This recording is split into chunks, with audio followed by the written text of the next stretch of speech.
Good morning. I'm still reporting on the economy. So how could Donald Trump pay off the national debt in just 8 short years, as he promised to do during his interview with the Washington Post last Thursday? To understand how to make this dramatic change safely and effectively, first you have to understand what the national debt is. When Congress wants to spend more money than it has in income, that's called a budget deficit. So let's say that in 2015 the budget passed by Congress was $4 trillion. But the national income, the total revenue, was only $3.5 trillion. So that creates a $500 billion budget deficit. So where does the nation get the extra money? The Treasury has to borrow it. Who do they borrow it from? Mostly banks, but most of the debt is auctioned off so that the Treasury can get the best price. There are many different financial products the Treasury sells to raise this money: Treasury bonds, Treasury Notes, Treasury Bills, and other products, each with slightly different attributes and maturity dates. The long-term 10 to 30-year bonds bring the highest interest rates. The short-term Treasury Bills bring the smallest rates of interest. For example, here is a results sheet for a March 28th sale of 91-day Treasury Bills. They sold for interest rates between 0.25% and 0.3%. Their maturity date is June 30th, 2016. That's when you can cash them in and get back your principal and interest. Here is a results sheet for 4-week Treasury Bills. They were sold between 0.1% and 0.2% interest rate. Now let's go all the way up the scale to the 30-year bonds. These were sold 3 weeks ago and were bought at an interest rate of between 2.6% and 2.7%. But they mature in 2046. The United States has never defaulted, that is, failed to pay, on its bond repayments. Therefore, U.S. Treasury securities are considered the world's safest investments. These various Treasury securities pile up the national debt. Here is our current national debt to the penny: $19,264,938,619,643.07 as of March 31st, last Tuesday. Hopefully your head is not spinning yet with all these numbers, but here is the last one.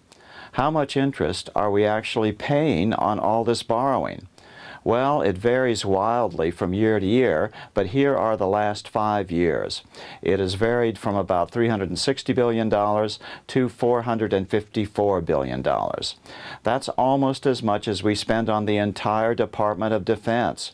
It's as much as we currently spend on education, Medicare and health, veterans benefits, HUD, international affairs, energy and environment, science, Social Security, unemployment and labor, transportation, and food and agriculture. How about some projections into the future of what the national debt will look like? Pretty much worthless. In 2000, the Congressional Budget Office created this graph. It showed that the debt-to-GDP ratio of the United States wouldn't go over 100% until about 2035. Well, guess what? It hit 100% in 2015, 20 years ahead of schedule. In 2009, the CBO modified their projections. They predicted that the 100% debt-to-GDP ratio would occur about 2024. Again, we hit it in 2015, 9 years ahead of that schedule. All we can say is that since President Obama took office, the debt has more than doubled, from about $9 trillion to its current $19 trillion. Since interest rates can't go any lower, it's fair to say that interest rates have to move higher at some point. And that means that the best case scenario for the future is that the national debt will double every 5 to 7 years, unless something is done. Obviously, this is not sustainable. Eventually, just the interest payments on the debt alone would consume our entire federal budget. There's only one way to tackle this problem. Get out of this debt money system, where banks create all the money in the system by having the outrageous privilege of lending money they do not have. It's not a new concept. To economic historians, it's known as a bank money system. Bank money systems tend to breed an oligarchy, as most of the big money is naturally sucked up by the banking system. The opposite of a bank money system is a state money system.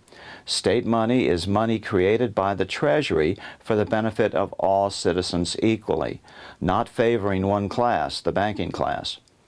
Therefore, a state money system tends to reduce the amount of money the banking class accumulates and creates a more wealthy middle class because the politicians pay less attention to bankers and more attention to us, we the people. It's probably no surprise to you, but most people think that we already have a state money system, and they are horrified when they actually learn that banks create all of our money at interest.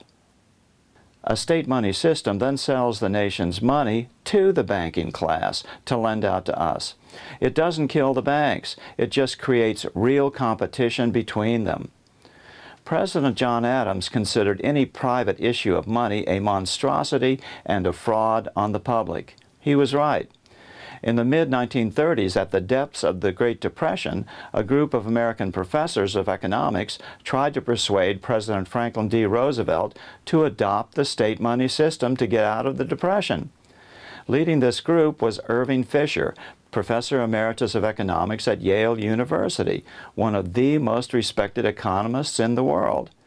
As he put it in his classic little book, 100% Money and the Public Debt, published in 1936, nationalize money, but do not nationalize banking. In fact, the present demand to nationalize banking would fade away if only the control of money were recaptured by government. Almost all of our complicated banking laws could be repealed if we made this separation between money creation and money lending. The insurance of bank deposits would become unnecessary because there would be no reasons for runs on banks. So, how would we make the transition in today's world? It's really pretty simple. Remember how the debt is purchased by buying Treasury Notes and bonds and other securities? As these securities come due, instead of Treasury repaying them with these Federal Reserve notes, simply pay them off with this older form of state money, old U.S. notes. U.S. notes have the red seal. Federal Reserve notes have a green seal. U.S. notes were legal tender in the United States from 1862 to 1994. That's 132 years. It's the longest-serving form of American money. Federal Reserve notes are part of the bank money system. U.S. notes are issued free of debt from the Treasury of the United States.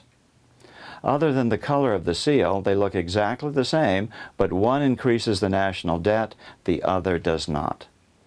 The good news for incoming President Trump is that about 48% of the national debt is sold as Treasury Bills or Treasury Notes with a maturity of 3 years or less. What does that mean? It means that once you start repaying the Treasury Bills and notes with U.S. notes instead of Federal Reserve notes, it immediately starts to reduce the national debt. It's not inflationary because you aren't increasing the money supply, because you're just replacing bank money with state money on a one-for-one basis. The total money supply remains the same. It remains stable. Therefore, the state money switchover will not cause inflation. So within 3 years, President Trump will have paid off about 50% of the national debt held by the public. Mr. Trump said he could pay off all of the publicly held national debt within 8 years, but that doesn't take into account the 10-year Treasury notes and 30-year Treasury bonds still floating around out there. However, just starting to reduce the debt starts reducing the wildly growing interest payments. It's real money the U.S. can put to good use elsewhere in the economy. Now, if President Trump can boost the U.S. economy in other ways, through better trade deals, etc., that will all add up to a dramatic increase in our GDP, and the first significant decrease in our national debt since President Andrew Jackson last paid off the national debt in 1836. And with all that new prosperity, perhaps President Trump could offer the holders of these long bonds a special deal, extra interest to retire them early so he could keep his promise to the American people. I'm still reporting from Washington. Good day.